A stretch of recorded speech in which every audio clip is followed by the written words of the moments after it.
Creating breakfast sandwiches around the world, Germany. Today, Lian and I will recreate the German breakfast sandwich Strammer Max, but it will be a deluxe version as we will add some caramelized tomatoes for some extra flavor.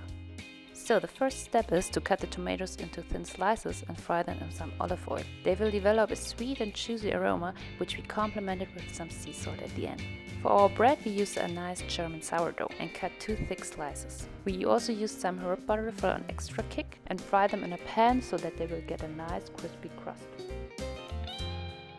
For our ham, we used the same pan where we caramelized the tomatoes to get the sweet aroma, and of course we will have less dishes to wash, which is a nice extra.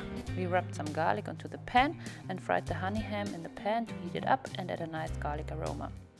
The German sandwich comes with 2 eggs sunny side up. We fried the eggs in a lot of butter, which will give them a lot of additional taste. One important step is to drizzle some butter on top of the egg whites. The egg white will harden and the egg yolk will stay soft and runny. That's our trick to get the perfect egg sunny side up. And now it's time to put our sandwich together. Normally there's no special sauce on a Strammer Max, but for us a perfect sandwich needs a good sauce. So what we did is we just mixed some mustard and mayo. And there you have it, the perfect sauce for the German breakfast sandwich. The sauce will be the base of our sandwich and it will be followed by the caramelized tomatoes, the ham, some Swiss cheese and our eggs. Add some chive on top, some pickles on the side, and there you have it, your German breakfast sandwich. And now it's time to try this yummy delicious German breakfast sandwich. Lian will taste the sandwich and give his verdict.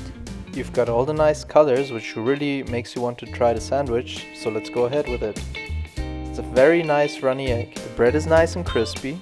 You have some melted cheese which melted over the hot ham. I really wouldn't have thought that the Germans can make such a good breakfast sandwich.